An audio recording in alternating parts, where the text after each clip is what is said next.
fé, cuidado, ensino, dedicação, acolhimento, encorajamento, relacionamento intencional, amor. Foi isso que Jesus nos ensinou quando ordenou: ide, portanto, fazei discípulos de todas as nações. Conferência de Missões Urbanas em Grupos Familiares. Discipule.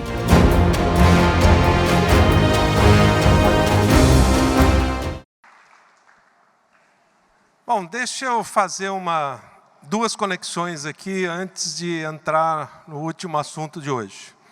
A gente falou sobre esse dedo ontem, que é o relacionamento, e eu queria que vocês entendessem de uma forma bem prática agora, não tem nada combinado aqui, mas nós vamos fazer uma pesquisa aqui ao vivo, tá? Para você entender um pouquinho isso. Então, eu queria pedir, por favor, que levantasse a mão aqui, quem se converteu lendo a Bíblia sozinho. 1, 2, legal, obrigado. Quem se converteu ouvindo um programa de rádio ou televisão, coisa desse tipo? 1, 2, 3, legal, obrigado. Quantos se converteram numa campanha ou culto evangelístico ou coisa desse tipo? Alguns, uma meia dúzia. Ok, está dentro da estatística, tá? Quantos se converteram porque receberam um folheto evangelístico na rua, algum lugar, coisa desse tipo? Alguém? 1, 2, legal. Quantos se converteram por causa de relacionamento com um amigo, parente, família, etc., que influenciou sua vida? Levanta a mão, segura um pouquinho, dá uma olhada para trás, para o lado. Ok? Obrigado. Nada combinado, né? Bom, eu já fiz essa pesquisa em todo tipo de igreja. Desde a tradicional mais radical até a pentecostal mais radical. O resultado é sempre o mesmo. Em torno de 80% a 85% das pessoas se converteram e cresceram na sua vida por causa de relacionamentos. Eu estou jogando o bebê com a água do banho fora? Não. Os outros métodos vão dar resultado? Vão. Mas se eu dissesse para vocês assim, você acabou de receber da tia Chiquinha $1 milhão de herança, estava guardado lá o dinheiro, ninguém sabia, ela morreu e deixou para você. Tem um banco aqui que te oferece 20% ao ano de retorno. Aliás, vamos fazer a estatística agora aqui. 80% de retorno. E o outro, 5%. Onde é que você vai pôr o seu dinheiro? Pergunta meio óbvia. Pois é, no impacto do reino, 80% do retorno vem por causa de relacionamentos.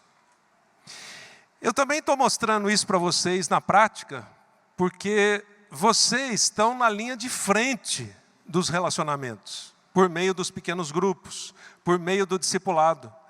O pequeno grupo, como o pastor José João falou ontem, ele abre as portas, ele coloca a cadeira vazia para receber gente, para alcançar pessoas, etc. O discipulado consolida isso ao longo do tempo. Não é uma coisa ou outra, é uma e outra. Mas se tiver só pequeno grupo, que é um tipo de relacionamento, e não tiver discipulado, que é o relacionamento mais profundo e de longo prazo, também fica com uma perna quebrada. Então, relacionamento é a base do que vocês estão fazendo, é a base da influência que vocês vão ter, é a base não só do avanço da igreja, mas do impacto, da transformação de tudo isso que a gente está falando. Agora, tem uma segunda coisa que eu queria mostrar para vocês agora. Essa não dá para fazer pesquisa aqui, mas já tem pesquisas feitas que mostram isso. Talvez a gente foque muito na questão do ganhar pessoas mais adultas para Jesus, etc. Mas deixa eu perguntar aqui, vai dar para fazer uma outra pesquisa só para confirmar. Deixa eu perguntar aqui, quantos de vocês se converteram antes dos 15 anos de idade? Levanta a mão, por favor, dá uma segurada aí também. Olha só, para trás, para o lado. Obrigado. Vocês já ouviram, certamente, inúmeras vezes falar sobre janela 1040. Quem ouviu falar sobre janela 1040? A grande maioria. Né? Uma igreja envolvida do ponto de vista missionário conhece isso. É uma janela geográfica do mundo, onde a gente tem lá mais de 2 bilhões de pessoas que precisam ser alcançadas para Jesus. O Louis Bush, que foi o criador desse conceito da janela 1040, anos depois descobriu uma segunda janela. É aquilo que a gente chama janela 414. Não é uma janela geográfica de outra parte do mundo, mas é uma janela etária. É todo mundo que tem entre 4 e 14 anos. E por que o Louis Bush, que é amigo nosso e a gente tem tido muito contato, por que ele desenvolveu isso?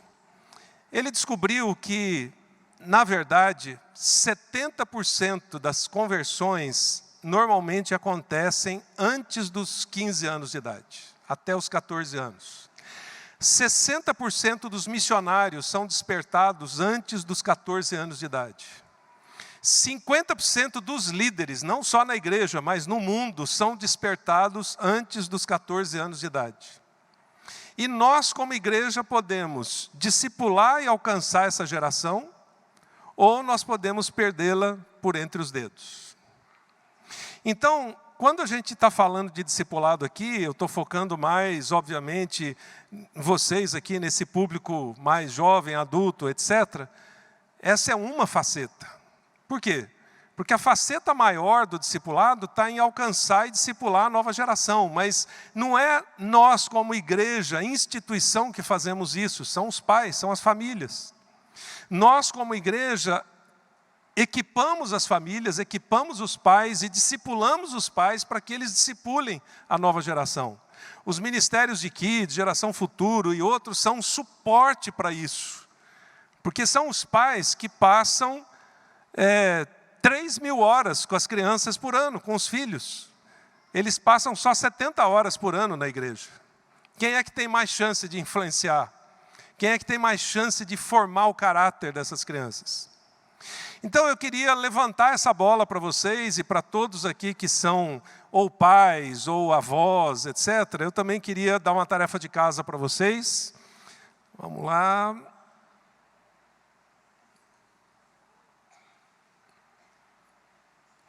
Ops. Aqui. A gente tem muito pouca coisa ainda sobre isso. Mas a gente tem feito um esforço com a nossa equipe, a Raquel e uma equipe que a gente chama da Envisionar Kids, para produzir algumas coisas para ajudar os pais, avós, igrejas, etc. Um material é esse chamado Desafio de Alcançar a Geração 414, exatamente do Louis Bush, que foi o criador do conceito da janela 1040. Eu lembro que quando eu estava lendo esse livrinho, bem fininho, lá em casa, a Raquel entrou no escritório, eu falei assim, você pode fazer um apelo que eu preciso levantar a mão aqui, porque esse negócio é tão bombástico, tem tanta informação aqui, tem 2 bilhões de crianças no mundo, crianças e pré-adolescentes abaixo de 14 anos que precisam ser alcançados. Eu não sou o cara para alcançar essa geração, mas eu sou a pessoa que pode despertar outras pessoas e líderes para isso. Então eu sugeriria que se você é pai, avô, etc., dá uma olhadinha nesse material, ele vai trazer as estatísticas e qual é o impacto do discipulado na nova geração. Por exemplo, até os 3 anos de idade já tem uma base de formação na criança que é impressionante. Aos 12 anos de idade, o Louis Bush mostra que os pilares da personalidade estão formados. Então acontece mais ou menos o que aconteceu com o Moody, que era um grande pregador, que chegou em casa um dia depois do culto e a esposa perguntou, então Moody, como é que foi o culto hoje? Ele falou, foi bom. Conversões? Ele disse, 1,5. Ela falou, ai Moody, lá vem você, só porque uma criança se converteu, meia conversão? Ele disse, não, é uma criança e meio adulto. Porque o adulto só vai ter metade da vida para seguir a Jesus. A criança tem a vida toda. Então é uma conversão e meia. O Louis Bush mostra várias coisas sobre isso. Como é o processo de formação até os 14 anos de idade e como o discipulado é crucial. E a Raquel e a nossa equipe fizeram um outro material chamado Revoluciona o Ministério com Crianças, que não é nenhuma nova fórmula, nenhum currículo, nada disso. É um livrinho pequenininho também, que fala sobre alguns pilares, considerando a criança um diamante a ser lapidado, a importância da parceria entre a família e a igreja no discipulado e na formação da nova geração e alguns outros valores como esse. Então, se você tem filhos ou influência sobre crianças de 0 a 14 anos, esse é um material para você também ler um pouquinho e pensar aí em como implementar isso. Bom, eu queria fechar a noite aqui fazendo a conexão com um tema que eu introduzi ontem, que é como é que a gente deixa um legado, então? Como é que a gente cumpre a missão de Deus? Afinal de contas, para que passar todo esse processo de discipulado ao longo da vida? Vou usar isso para quê? Por que eu tenho que, entre aspas, sofrer, né, para morrer o meu eu, para entregar minha vontade, etc. Bom, eu queria tentar te mostrar, por meio de alguns personagens bíblicos, o porquê de tudo isso. E aí a gente precisa começar trabalhando aquilo que eu chamo assim, a pergunta errada, entre aspas. Eu me lembro que desde pré-adolescente na igreja, eu sempre ouvia muita gente usando essa pergunta: qual é a vontade de Deus para a minha vida? Eu estou chamando, entre aspas, de errado, porque ela não é totalmente errada, eu também não estou jogando o bebê com a água do banho fora aqui, mas eu queria levar você a um outro nível de compreensão sobre isso. Por quê? Porque, pelo menos para mim, para a minha geração, adolescentes, jovens na época, a gente ficava assim, quando pensava nessa pergunta: vou casar, qual é a vontade de Deus para a minha vida? Qual é a pessoa que vai se encaixar? Vou fazer um curso, qual é a vontade de Deus para mim? Estudo arquitetura, medicina ou teologia? E quando a gente faz essa pergunta, uma tendência dela, pelo menos eu observei muito na minha geração, até entender o que era ser discípulo, eu percebi que é como se a gente quisesse fazer Deus do nosso tamanho. Então, Deus, qual é a tua vontade para a minha vida? Tem um tamanho 42 que só serve em mim, e Deus tem que encaixar isso aqui na minha vida. E enquanto não encaixar, o trabalho é de Deus. Ele que tem que ajeitar para encaixar a vontade dele na minha vida. Porque, afinal de contas, eu estou buscando. Eu quero saber qual é a vontade de Deus. Bom, você pode dizer assim, mas qual seria a pergunta certa?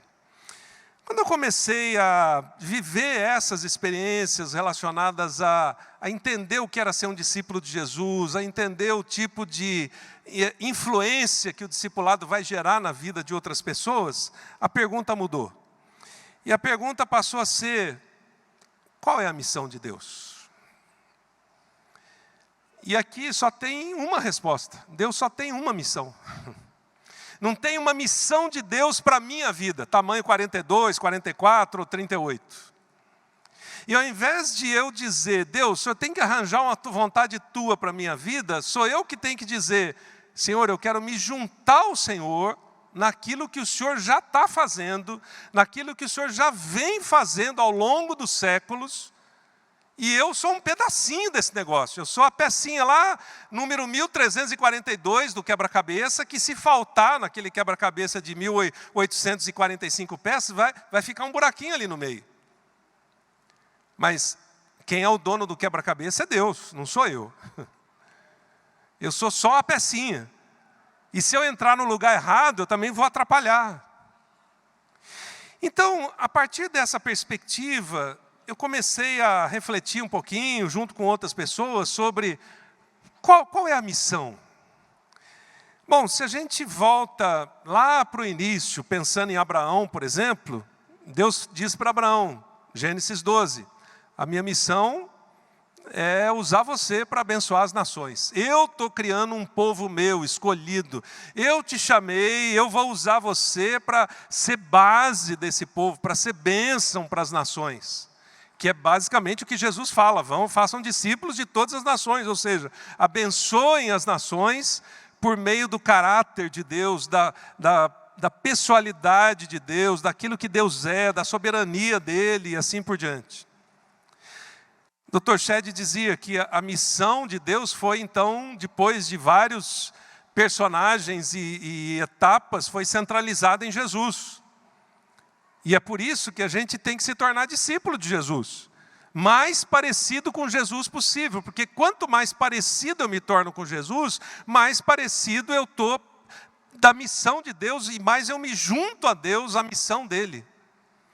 Então, gente, é mais ou menos, pegando aqui os exemplos dos rios da Amazônia, imagine que a vontade de Deus seja o rio Amazonas. E você é um barquinho. Você tem que colocar o barquinho lá no rio, se você quer navegar na vontade de Deus. Não é o rio que vem até o barquinho. É você que se junta ao rio da vontade de Deus. E aí, quando a gente olha isso, a gente percebe que Jesus usa exatamente o discipulado para isso. Por quê? Porque eu quero sempre andar fora do rio, eu quero pegar um atalho ali, eu quero pegar um igarapé, qualquer coisa desse tipo, porque eu quero fazer do meu jeito. E isso, então, leva a gente à compreensão de quando a gente se torna discípulo, que, na verdade, nós é que participamos da missão de Deus, da missão de Jesus. Ele deixou, como eu falei ontem para vocês, uma parte da missão. A missão maior ele já cumpriu e agora nós fazemos parte dessa grande comissão, ou seja, o ser discípulo e o fazer discípulos. Bom, mas aí surge então uma outra pergunta, que é muito simples, muito óbvia, mas ao mesmo tempo muito profunda. Como é que é esse processo de discipulado? Você ouviu eu falando bastante aqui em processo, né? Antes da conversão, a conversão aqui, depois da conversão. E quanto tempo dura isso? A vida toda. Vai ter aquele primeiro momento, talvez 1, 2 anos, onde Deus assim, mete a mão mesmo lá no nosso caráter, na nossa vida, e vai quebrantando, e vai mudando.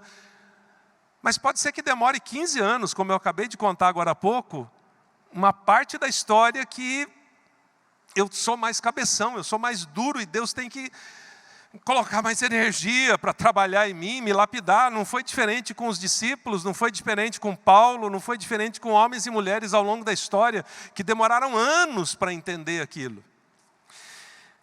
E aí, quando a gente pensa no processo, eu vou usar uma ilustração agora aqui para ajudar na compreensão e vou detalhar ela um pouquinho aqui para vocês. Primeiro, eu tenho que entender que Deus está sempre em missão.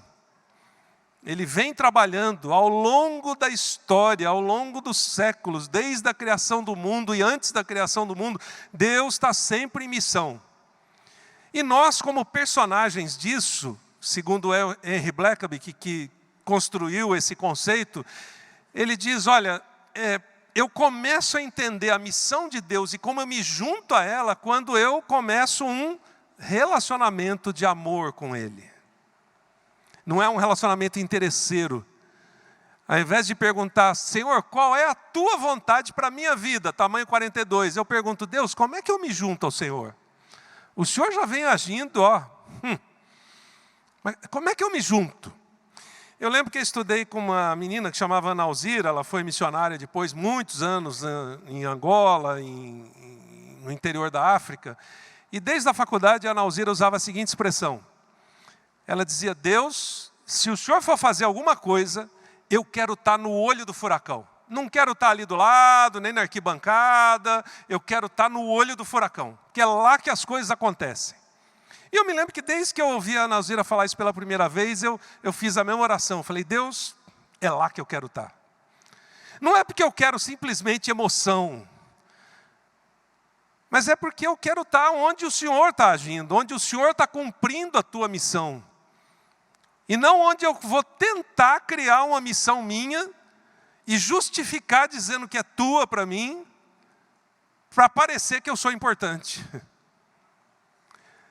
Depois que eu entendo esse relacionamento, eu entendo que, na verdade, Deus é tão gracioso que Ele me convida para me juntar à missão dEle. E Ele diz, Abraão, chega aqui, eu quero usar você. José, você é filhinho de papai. Você é um garoto ainda, mas eu vou te usar, vou te treinar, vou te preparar. E Neemias, e Esther, e Pedro, e Paulo, eles foram convidados a se juntar na missão de Deus. O jovem rico também foi. mas não topou. E vários outros personagens ao longo da história. Quando eu entendo o convite de Deus, eu entendo que Deus fala. E quando Deus fala, Ele fala do tamanho dEle. Por isso eu me assusto. E aqui tem uma sarça ardente ali, porque foi a forma como Deus falou com Moisés. Deus fala com cada um de um jeito. Porque ao mesmo tempo que Deus é imutável, Ele é criativo. Então Deus fala, imutável. Com Moisés foi pela sarça, com Abraão foi Abraão, chega aqui. E com Neemias foi com as circunstâncias. E com Paulo foi Jesus aparecendo para ele no caminho. Deus falou com todos, mas com cada um de um jeito. A gente não consegue entender isso. Como é que Deus é imutável e criativo ao mesmo tempo? Por isso eu me assusto quando Deus fala. Todos eles se assustaram. E aí eu entro em crise, aquilo que a gente pode chamar uma crise em fé, ou crise na fé, não é crise de apostatar. Por quê? A minha fé é tão pequena, que quando Deus fala eu fico tremendo. Imagina Moisés, tem uma árvore queimando ali, mas ela não se consome. E imagina Jesus aparecendo para Paulo no caminho. Aí eu entro em crise, por causa da pequenez da minha fé. E aí eu preciso me ajustar a Deus. E eu digo como Moisés, Deus não vai dar. Quando eu chegar lá no Egito e falar para o pessoal que foi o Senhor que mandou, o senhor tem um cartão de visita para eu levar? Aí Deus diz, não, diz que foi o Eu Sou que mandou. Parece brincadeira, né? Aí eu preciso me ajustar a Deus. Por isso eu comecei falando da pergunta certa e da pergunta errada. Eu preciso entender qual é a missão de Deus. E aí isso é que me leva ao nível que eu falei agora há pouco. Ao primeiro estágio da obediência. Que depois me leva à submissão. Que depois me leva à dependência. Aí quando eu chego nesse estágio, Deus diz, ok, agora você está andando comigo no caminho, agora nós vamos agir juntos. Eu estou dando o privilégio para você de ser parte da minha missão. E aí não importa se você é advogado, médico, pastor, missionário, balconista, carteiro, Deus vai usar você no lugar onde Ele te colocou para fazer diferença na vida daquelas pessoas e você mostrar como é que se torna um discípulo de Jesus e como é que alguém pode ser parecido com Jesus, porque essa é a missão que Deus deu para você, independentemente da profissão que você tem. A profissão, a atividade, o negócio é parte da paixão que Deus colocou no seu coração. Uns gostam de madeira e vão fazer coisas belíssimas com madeira. Outros vão fazer comidas maravilhosas, como a que vocês têm aqui, né, através desse casal do João e da Maria. E outros vão ser pregadores, e outros vão ser médicos e salvar vidas, literalmente. Mas todo mundo entende qual é a missão de Deus. Bom, a partir disso, para a gente não ficar só na teoria, vamos dar uma passeada rápida aqui na Bíblia para você entender isso. Uma das primeiras coisas que a gente entende quando eu quero ser um discípulo de Jesus é que Deus está sempre agindo ao nosso redor. Mesmo nas situações mais absurdas. E Deus usa essas situações para despertar a gente para aquilo que Ele quer fazer. Bom, eu não contei para vocês, eu só contei que a gente começou um processo de discipulado há mais ou menos 27, 28 anos atrás, quando vocês também estavam começando grupos aqui, mas eu não contei como.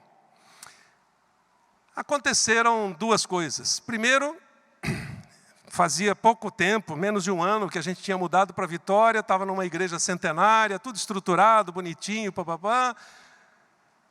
Até que um dia alguém me trouxe um problema. Era o pastor de ensino da igreja. E alguém falou assim, olha, tem uma classe da escola dominical aqui com 20 alunos, ocupando um espaço de 30, e tem uma outra classe da escola dominical com 30 alunos, ocupando um espaço de 20. Aí veio a pergunta, o que é que a gente faz, pastor? Aí eu olhei e falei, esse cara está gozando de mim, né? Nossos filhos ainda não eram adolescentes, mas pré-adolescente, fazia aquele negocinho, né? Coisa óbvia, vai lá e inverte as salas. É tudo igual, parede, iluminação, tudo. Alguém vai levar desvantagem? Não, tudo igual. Aí a pessoa falou, pastor, é melhor não. Eu disse, mas como assim melhor não? o problema é mais complexo. Eu disse, mas qual é a complexidade do problema? Vai lá e inverte as salas. A pessoa foi lá, obedeceu, inverteu. Voltou, uns minutos depois, é melhor só ir lá. Vai virar barraco. Eu disse, mas, gente, que confusão pode dar uma inversão de sala de escola dominical? E aí eu fui lá. Cheguei lá, tinha 3 velhinhas sentadas do lado de fora da sala, com o braço cruzado, pezinho batendo no chão, só me esperando. Eu disse, bom dia, irmãs. Bom dia? Bom dia o quê, seu moleque? Foi até um elogio, já tinha quase 40 anos, né? Eu disse, mas qual é o problema, irmãs? O problema, seu garoto, é o seguinte. Nós somos alunas dessa classe da escola dominical há 57 anos. E a nossa professora é a mesma há 50 anos. Desde que, você está vendo esse prédio? Então, desde que esse prédio foi construído, há 40 anos atrás, nós frequentamos essa sala. E você está vendo essa cadeira? Então, nós 3 sentamos nessas 3 cadeiras. Agora vem você, um moleque, querendo que eu saia da minha cadeira, da minha sala. Bom, aí eu cocei a cabeça, falei, eu já tinha ouvido histórias sobre isso, mas nunca tinha vivido uma. Não? Bom, para encurtar a história, eu resolvi ali, deu um jeito. Mas aquele dia eu fui para casa tremendamente incomodado. E o meu incômodo era o seguinte, como é que alguém está estudando a Bíblia há 57 anos e ainda não aprendeu o primeiro mandamento? Ame a Deus, automaticamente ame as pessoas. Se esse meu irmão ou minha irmã está precisando da minha cadeira aqui, eu cedo para ele, eu vou servi-lo. Não vou ficar na pior, não vou lá para um buraco. E aí eu comecei a me sentir assim, eu estou alimentando uma estrutura falida. E Deus começou a agir.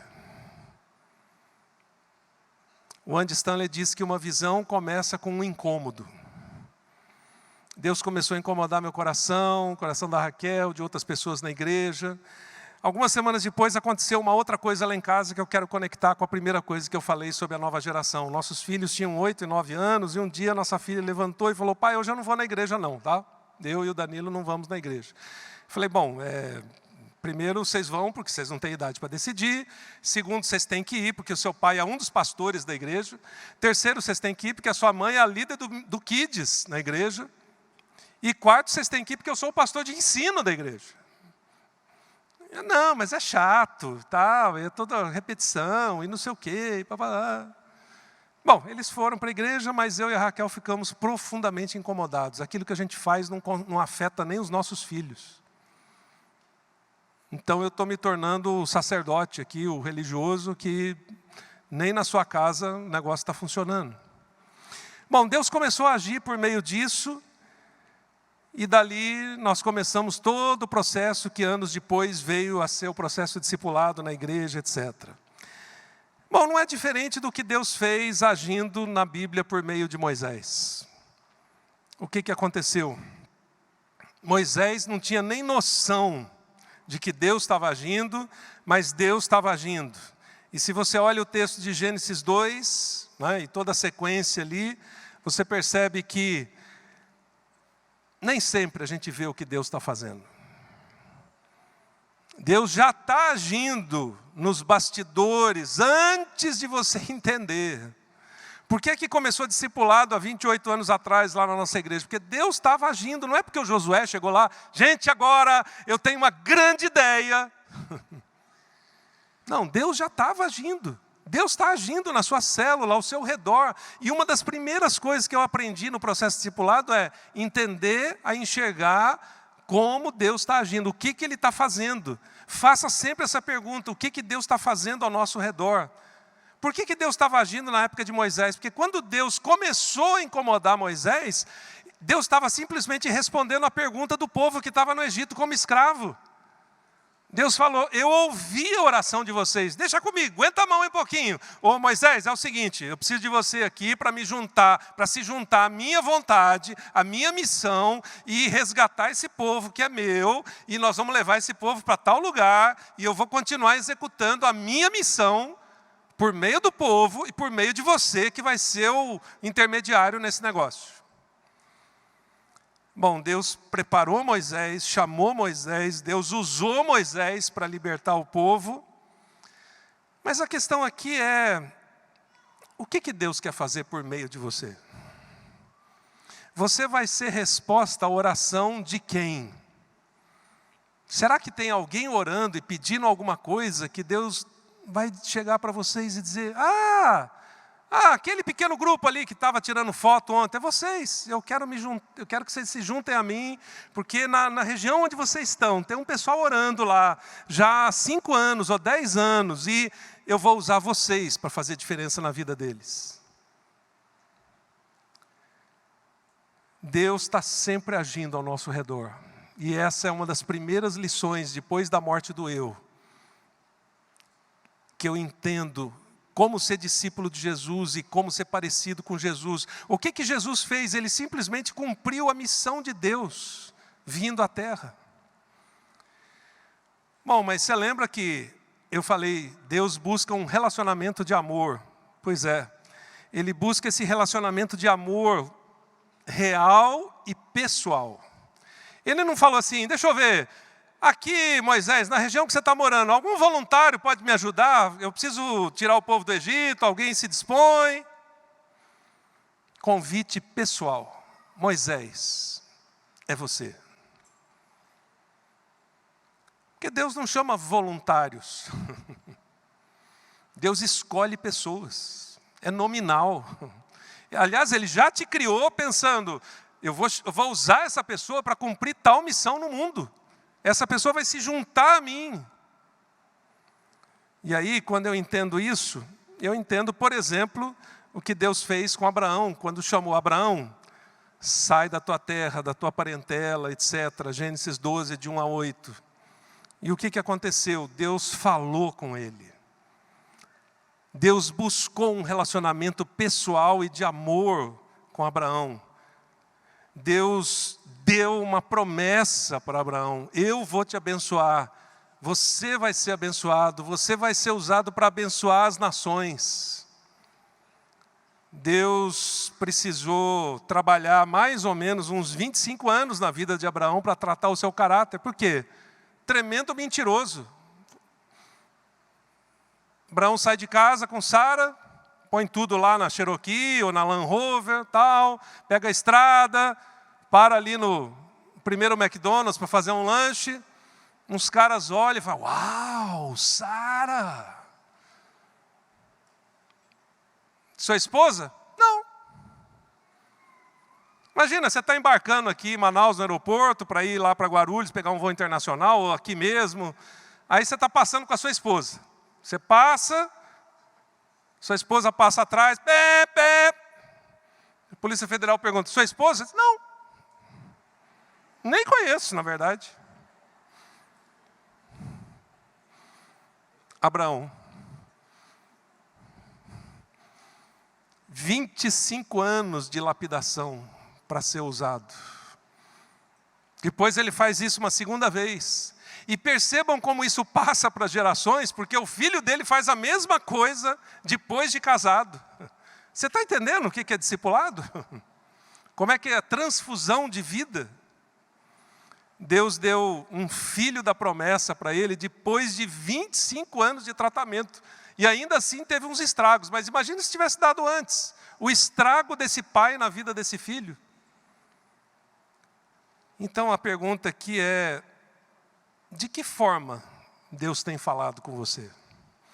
O que é que Deus está falando para você e te chamando, eu quero usar a sua vida, eu quero trabalhar em você, tem uns negócios aí que eu quero lapidar, mas olha, vai ser demais, a hora que você estiver pronto, vai ser um estrago no mundo, no bom sentido, vai ser um impacto tremendo no lugar onde você está, nessa geração. E gente, para isso, não tem idade. Eu quero contar umas 2 ou 3 histórias aqui para ilustrar isso. Histórias um pouquinho mais antigas, que têm mais de 20 anos, só para vocês entenderem a sequência disso. Lá nesse tempo que a gente começou o discipulado em Vitória, depois de talvez 1 ou 2 anos, estava começando a bombar o negócio, né? Todo mundo vendo, gente passando por transformação, e o processo de discipulado crescendo, e os testemunhos. Aí a gente tinha na igreja o seu Aurino. Seu Aurino tinha 80 anos de idade. Já não ouvia muito bem, e ele mesmo brincava que estava de pijama em casa, esperando a morte, um pé no céu e outro na casca de banana. Mas seu Aurino fica incomodado, porque Deus está sempre agindo ao nosso redor. E um dia ele veio conversar comigo e com uma pessoa que me ajudava no processo de discipulado e disse: pastor, eu estou vendo aí esse movimento, estou vendo a vida de algumas pessoas sendo transformada, eu acho que eu preciso disso. Eu cocei a cabeça, falei: seu Aurino, 80 anos, já não ouve direito, vai ser confusão isso no grupo, não vai dar certo. Aí a pessoa que me ajudava falou: mas Josué, você não falou que é para todo mundo? Eu disse: claro, só deixa o seu Aurino entrar, só queria saber se você entendeu o negócio. Né?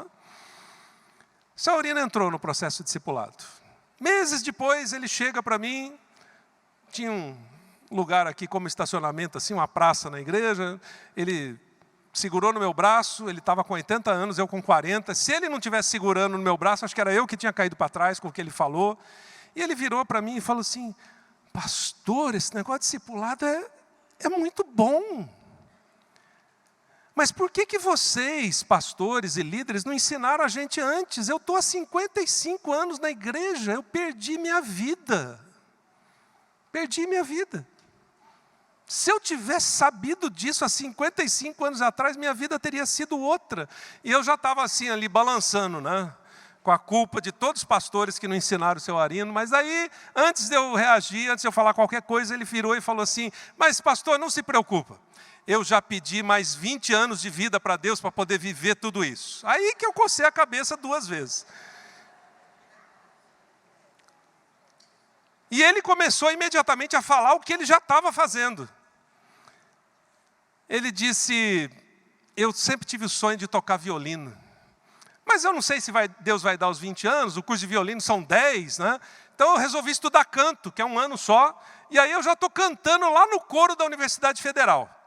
Mas aí quando eu fui cantar no coro da universidade, eu descobri que tem agora universidade para terceira idade, então eu me matriculei. Estou fazendo um curso lá 3 vezes por semana. E o restante do tempo é na área social, o curso eu estou ajudando aqui na igreja nos projetos sociais. E eu só fui ouvindo o seu Aurino falando. Dias depois, a dona Esther, a esposa do seu Aurino, chegou para mim e falou assim: pastor, o que vocês estão fazendo com meu marido? Eu disse: eu não estou fazendo nada, o Espírito Santo está trabalhando na vida dele. Seu Aurino tinha, para quem é da geração pré-histórica como a gente, né, tinha um Corcel. Né, alguns não sabem nem o que é isso, né, mas era um carro assim, grandão, parecia uma banheira e tal. A gente deixava 6 vagas para o seu Aurino assim, no estacionamento, para ele não esbarrar em nada. Né? Aí um dia eu chego na igreja, tem um carro parado na vaga do seu Aurino. Chamei o zelador, falei: de quem é esse carro aqui? Quem deixou esse carro parar na vaga do seu Aurino? Não, é do seu Aurino. O seu Aurino trocou de carro, trocou, esse aqui é. Carro vinho metálico, assim, roda de magnésio. Né? A vida do seu Aurino mudou. Ele começou a influenciar muita gente. No grupo dele, o pessoal mais jovem falava: nossa, como eu aprendo com o seu Aurino, ele está influenciando minha vida. Bom, para encurtar a história, seu Aurino faleceu poucos meses antes do início da pandemia, com 99 anos de idade, 1 semana antes de completar 100 anos.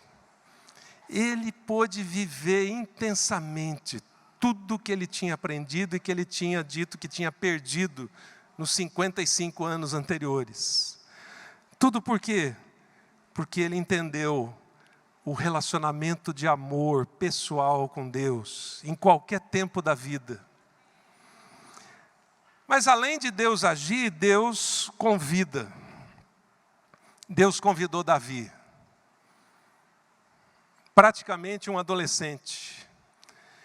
E o texto de 1 Samuel, que você já deve ter estudado umas 35 vezes na escola dominical, já ouviu uns 40 sermões sobre isso, ele mostra que Deus convidou Davi quando ninguém tinha visto Davi. Ops, falhou aqui. Agora preciso da ajuda aí dos universitários para passar aqui, acho que travou.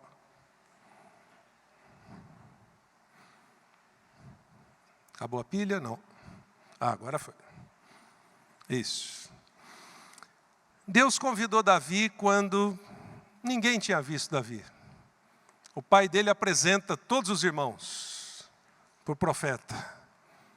Ele diz, não é nenhum desses. Tem mais algum? Deus tinha visto Davi. E Deus ungiu Davi para ser o rei, deu forças para ele enfrentar o gigante. E mais do que isso, Deus fez Davi alguém segundo o coração de Deus. Do mesmo jeito, Jesus chama os 12. Venham e me sigam.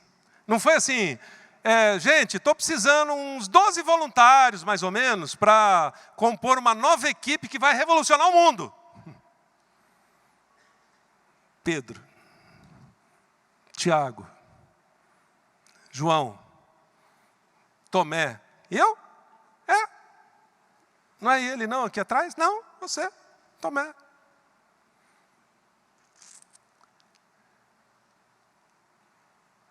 Deus está te convidando nesse tempo. E além de convidar a se envolver com a missão dele, mais ou menos como Davi, vai precisar passar por um processo de ajustes. Porque mesmo quando Davi errou, Deus o corrigiu, mas colocou ele na história. Como colocou José na história, como colocou Paulo na história, como colocou um simples pescador como Pedro na história. Isso é parte do processo. É só para você entender que discipulado, entre aspas, não começa quando Jesus chamou os 12. Começa com todos aqueles que entenderam como é que eu me junto a Deus em missão e como é que eu cumpro a missão de Deus. Mas para isso, como eu disse, você tem que entender que Deus fala com você. E uma das coisas que a gente observa é que Deus fala por diversas formas. Pelo Espírito Santo, por meio da Bíblia, da oração, da igreja, das circunstâncias, para revelar Ele mesmo. E aqui eu quero contar uma história que mescla esses dois pontos. Do Deus convida um jovem como Davi e Deus fala. Do mesmo jeito que lá na nossa igreja Deus incomodou seu Arino, um dia Deus falou com um rapaz chamado Fred. E o Fred veio participar do processo discipulado. Ele tinha 14 anos. Ele não entendia nada ainda do que estava acontecendo, assim, estava meio perdido. Mas depois de alguns meses, participando de um grupo discipulado e recebendo aquela influência, aquele processo de crescimento e transformação, o Fred vem conversar comigo um dia e diz, Josué, estou começando a entender qual é a missão de Deus e estou começando a entender qual é o meu papel, como é que eu me junto a Deus em missão. E o que Deus falou comigo é que eu preciso ser médico e missionário para cumprir a missão dele. Eu tenho meia cabeça de pastor, meia de administrador. Eu estudei teologia, estudei administração. Então, na minha meia cabeça de pastor, eu falei, uau, glória a Deus, mais um missionário, mais alguém que vai cumprir a missão no mundo. Não porque vai ser missionário, mas no caso dele, alguém que está entendendo como vai cumprir a missão de Deus no mundo. Mas a minha meia cabeça de administrador fez conta. Eu falei, esse moleque tem 14 anos, precisa 3 para acabar o ensino médio, pelo menos 2 de cursinho para entrar em medicina, mais 5 de medicina, 3 de especialização, depois estágio, depois pronto-socorro. Deu 18 anos. Alguém já entrou aqui num projeto de capacitação de 18 anos? A gente imagina um cursinho de final de semana, treinamento e tal. Eu falei para ele, você tem ideia de que nós estamos falando de 18 anos aqui? Ele falou, sim, para mim tranquilo, eu só preciso de gente como você e outros que me discipulem, que me mentoreiem, que me acompanhem. Eu queria entrar debaixo da mesa, porque meu senso de longevidade era muito pequeno. Bom, a gente começou a ajudá-lo. Ele avançou, nós mudamos de Vitória uns 3 ou 4 anos depois, deixei gente acompanhando, ele sempre me mandava mensagem, acabei o ensino médio, entrei na faculdade, agora conheci a jovem que vai ser minha esposa, e foi, há uns 6 ou 7 anos atrás, eu estava em Vitória, ele me ligou e falou, podemos tomar um café? Sim, sentamos, ele perguntou, você lembra daquela conversa de 18 anos atrás? Eu disse, como que eu ia esquecer? Ele falou, então, estou pronto. Acabei o curso de medicina, agora eu preciso saber onde que Deus quer me levar no mundo para fazer discípulos. Mas eu quero assim, não quero coisa fácil não, eu quero um lugar onde não tem médico, ninguém quer ir, as pessoas precisam de ajuda. Aí eu sugeri para ele China. Falei, lembrei de um outro médico amigo nosso, que é da nossa missão também, que está na China, ele arregalou o olho. E eles foram visitar, na volta eles deram uma parada lá em casa, e eu sugeri para ele ficar numa cidade grande, né? Já tinha uma clínica internacional, já tem salário, não precisa nem levantar sustento. Quando ele voltou, ele falou assim, Josué, você mandou para um lugar bom, eu quero ir lá para o interiorzão da China, onde não tem ninguém.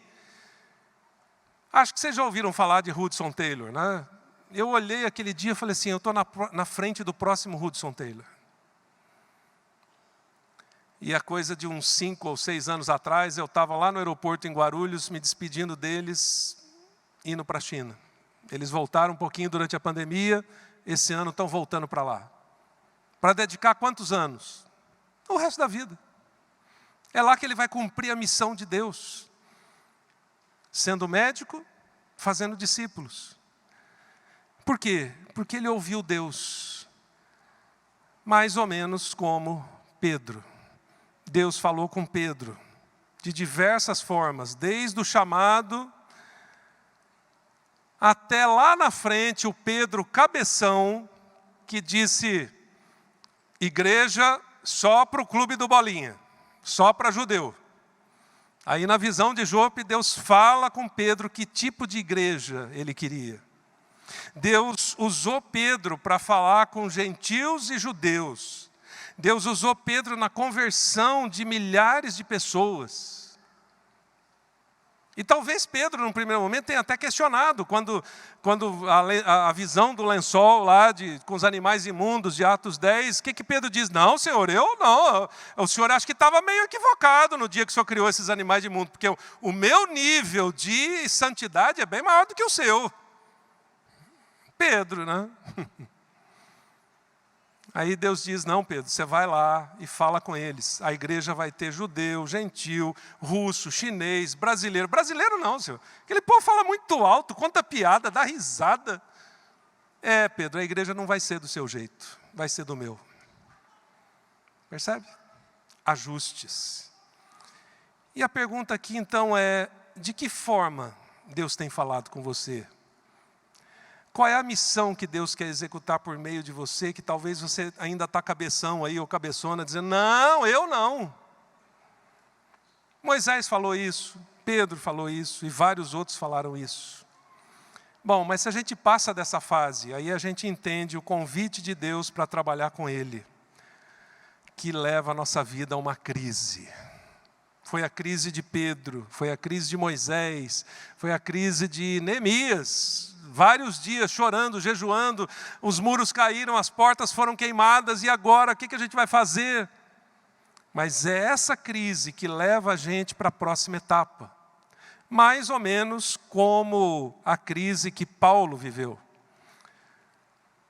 Houve uma crise quando Paulo foi chamado, no caminho. Ele estava indo perseguir cristãos, e de repente ele é chamado para pregar o amor. No texto de Atos 1:9, quando Paulo é chamado, o encontro de Paulo com Deus foi da dimensão divina. Por isso que eu falei no início, que às vezes quando a gente faz a pergunta errada, qual é a tua vontade para a minha vida? Qual é a dimensão? É a minha vida. Mas quando eu pergunto, Senhor, como que eu me junto à missão do Senhor? Qual é a dimensão? É do tamanho de Deus. Você entende por que a gente precisa passar pelo processo discipulado, que dura muito tempo até entender isso? No caso de Paulo, nada era impossível do ponto de vista de Deus, mas humanamente falando era impossível. E Paulo, depois de ter sido lapidado, trabalhado durante anos, Paulo não saiu pregando logo depois, na semana seguinte da conversão, teve uns 9 anos pelo menos de discipulado. Paulo causou um impacto tremendo e escreveu 2 terços do Novo Testamento que a gente lê, usa e prega hoje. Percebe o que você pode fazer quando você se junta a Deus em missão? E aí a pergunta para você é: você já ficou em crise com algo que Deus falou?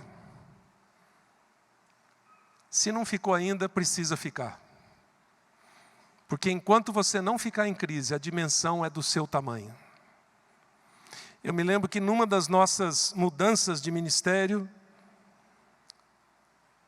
Deus falou: Josué, pensa maior do que o que você está pensando, pensa grande. E eu, Senhor, então o Senhor vai me fazer isso. E Deus falou: pensa grande. E aí até que eu cheguei no topo da montanha. Falei: Deus, eu não consigo pensar mais. Deus falou: pois é, Josué, você é tão pequeno, né? O topo da montanha para você é o chão para mim. Aqui é que eu começo. Paulo jamais imaginava que seria usado dessa forma. Ele teria ficado conhecido como o maior perseguidor de cristãos do mundo. Mas ele se tornou aquele que pregava o amor. Percebe a diferença quando você constrói a história e quando Deus constrói a história? Bom, é por isso então que a parte talvez mais difícil e final do discipulado é que você tem que ajustar a sua vida a Deus.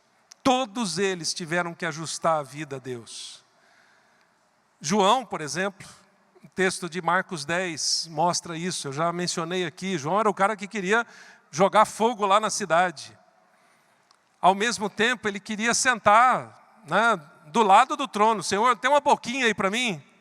Ele teve que abrir mão disso. E ele foi usado não só para escrever sobre o amor, mas para revelar o Apocalipse. E aí a gente aprende que a gente não pode ficar no lugar onde está se a gente quer andar com Deus. A gente não pode ficar no estágio de vida que a gente está se a gente quer andar com Deus. Você precisa se ajustar a Deus. E a pergunta é essa: você está disposto a se ajustar a Deus? Quando eu me ajusto a Deus, eu abro mão do meu ego, do meu eu. E aí então eu conheço Deus por experiência, na medida em que eu obedeço, me submeto, dependo. E aí é Ele que está fazendo, não sou eu.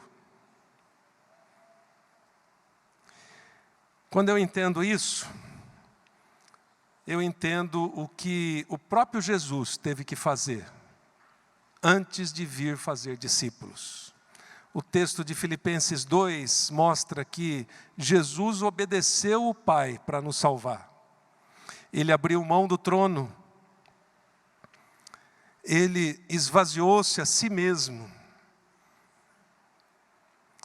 Ele humilhou-se e foi obediente até a morte. E isso tem a ver com aquilo que eu falei ontem. A minha comida é fazer a vontade do Pai.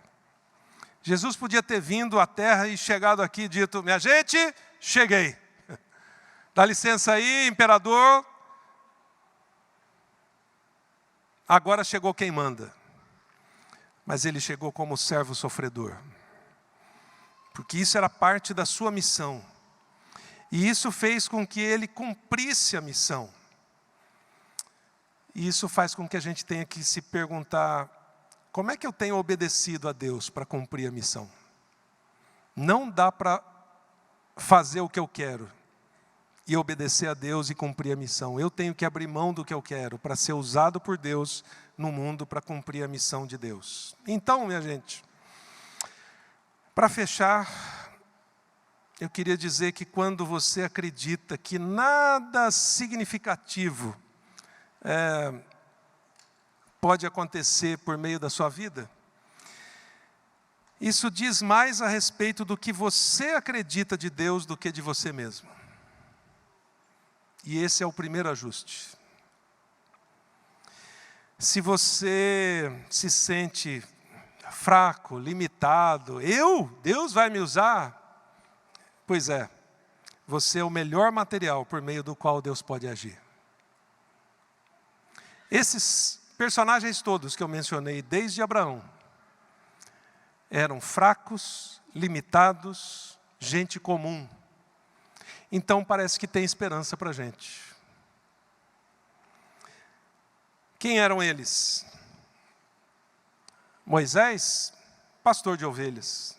Abraão, fazendeiro. Davi, músico. Jesus, carpinteiro. Pedro, pescador. Paulo, empresário. João, pescador. Gente comum como eu e você, que por meio da vida deles, da atividade deles, entenderam como que eles tinham que cumprir a missão de Deus. Então, eu tenho uma pergunta incômoda para você. Você está mais interessado em bênçãos ou na missão de Deus? Esperar por bênção não necessariamente cumpre a missão, mas o cumprimento da missão gera bênção. E não é só um trocadilho. Quando você está em missão com Deus, você vai ser abençoado. Na dimensão do que Deus decidir que você vai ser abençoado. Mas se você só está importunando Deus, Senhor, eu preciso disso, Senhor, o Senhor não me deu aquilo. Isso não ajuda em nada no cumprimento da missão. Enquanto 2 discípulos estavam do lado de Jesus, Senhor, quem vai ser o número 2 e o número 3? Eles estavam atrapalhando a missão. Mas na hora que eles se dispuseram, inclusive, a morrer pela missão, eles foram extremamente usados e abençoados.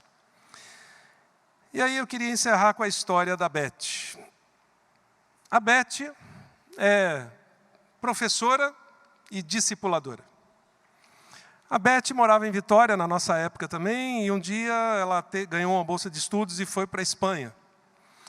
Ela foi fazer um mestrado e depois de alguns anos, fazendo o mestrado, acabou o tempo, Deus falou com ela, você quer se juntar em missão comigo? Ela já tinha entendido que era ser discípulo de Jesus. Ela disse sim, Deus falou, continua aqui. Só que tinha um problema de visto, ela só podia continuar como estudante. Então a Beth, nos primeiros 15 anos de moradia na Espanha, ela fez 2 mestrados, 2 doutorados e um pós-doutorado, só para se manter lá e continuar fazendo discípulos. Depois disso, ela conseguiu o visto definitivo e Deus falou, continua aqui. Nós vamos agir juntos. A irmã dela, a Evelyn, também foi para lá. E elas já estão lá há mais de 20 anos. Uma vez eu e a Raquel estávamos lá na casa delas, visitando-as, e eu perguntei, e aí, Beth, como é que está o sustento de vocês? Ela falou, Josué, Deus é incrível, né? Conseguimos um emprego agora muito bom. A gente limpa a casa de um jogador de futebol e é das 6 às 11 da manhã. Depois a gente tem o resto do dia para discipular, não é uma maravilha? Eu olhei assim, eu pensei que ela ia falar, consegui um emprego ótimo, agora eu estou tutoriando doutorandos na faculdade. E aí eu olhei para mim mesmo e pensei, dava vontade de entrar debaixo da mesa, eu pensei assim, será que eu faria um negócio desse? Só para fazer discípulos? Mas aí eu pensei, não é só para fazer discípulos, é para cumprir a missão. Bom, ao longo desses 20 anos, a Beth e a Evelyn fizeram coisas incríveis, ou Deus fez por meio delas. E eu tenho usado a história da Beth, um tempo atrás falei com ela, e eu falei, Beth, dá para você me dar uma ideia mais ou menos, assim, por alto. Quantos discípulos vocês fizeram ao longo desses anos aí na Espanha? E ela ficou brava comigo, ela disse, Josué, eu sou professora, eu tenho planilha, que isso? Registrei tudo desde o início. Eu vou mostrar os números para vocês, mas eu nem precisaria, porque foi tão impactante quando eu olhei que eu memorizei tudo. Nos últimos 20 anos, a Beth e a Evelyn fizeram diretamente 1.118 discípulos. Uma igreja plantada com 250 pessoas, quando na Espanha uma mega igreja tem 30 ou 40 pessoas. E essa igreja, por meio dela, já plantou 2 outras igrejas com 120 cada um. E desse grupo de 1.118 já saiu um pastor, 10 missionários. E aí tem a lista de profissionais, de todos que estão atuando em diversas áreas da sociedade. Mas foi um discípulo. A Beth nem participou de um grupo que eu e a Raquel dirigíssemos na época. Ela já foi 2ª ou 3ª geração de discípulos. Ela entendeu aquilo que a gente estava fazendo, que vocês também estão fazendo. E quando ela foi para lá, ela falou assim, nossa, não tem igreja na cidade que eu fui. Agora, já que Deus não providenciou a igreja aqui, vou ler a Bíblia, ficar em casa. Ela disse, não, eu vou começar a fazer discípulos. Foi o que eu aprendi lá. Esse é o poder daquilo que vocês estão fazendo. Mas esses discípulos vão olhar para vocês e tentar entender se vocês estão ouvindo Deus, se vocês se juntaram a Deus em missão, se vocês estão ouvindo o Espírito Santo, a igreja, a Bíblia e as pessoas que estão ao redor, se vocês estão ouvindo o convite de Deus, se vocês estão permitindo que Deus ajuste a vida de vocês àquilo que Ele quer fazer. Então, novamente eu sugiro para vocês, leiam um pouco mais sobre isso, especialmente o livro Formação de um Discípulo, que vai ajudar nesses passos. E esses dois outros que o pastor Francisco já mencionou. Como se tornar esse discípulo servo, esse líder servo, que não é um cargo. Como você usa o tempo, a agenda e o foco da sua vida para chegar a um legado. Sabe por quê? Porque a pergunta maior a ser respondida é essa. Qual é a missão? Será que eu estou conseguindo ver o todo? Qual é o impacto que a minha vida já causou? O que eu estou plantando hoje que vai causar impacto pelo resto da vida? Então, quando a gente fala de discipulado, nós estamos falando em missão de vida. Tem as várias etapas. E a minha oração que eu quero fazer agora é que a gente ouça falar da sua história. Que um dia alguém suba nesse palco e do mesmo jeito que eu contei a história da Beth, de vários outros agora, alguém conte a sua história. O impacto da sua vida na vida de muitas pessoas. Não importa se é entre os ribeirinhos, se é numa tribo indígena, se é na cidade, se é na universidade, se é no hospital, não importa. Mas o que vão dizer é, esse homem, essa mulher, esse jovem, esse adolescente cumpriu sua missão de vida. Então eu espero ouvir falar da sua história. E essa é a minha oração agora. Deus, obrigado por esses meus irmãos e irmãs. Obrigado porque eles estão sendo expostos à Tua palavra, que registra a história de homens e mulheres que cumpriram a missão do Senhor por meio das suas vidas. Que ajustaram suas vidas ao Senhor. Que se juntaram ao Senhor para deixar um legado. E eu espero ouvir falar da história desses meus irmãos e irmãs aqui. Eu espero ouvir falar do impacto e da vida de cada um, gerando transformação no lugar onde o Senhor os colocou.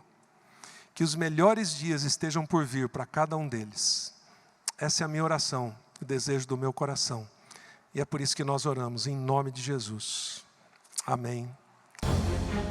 Fé, cuidado, ensino, dedicação, acolhimento, encorajamento, relacionamento intencional, amor.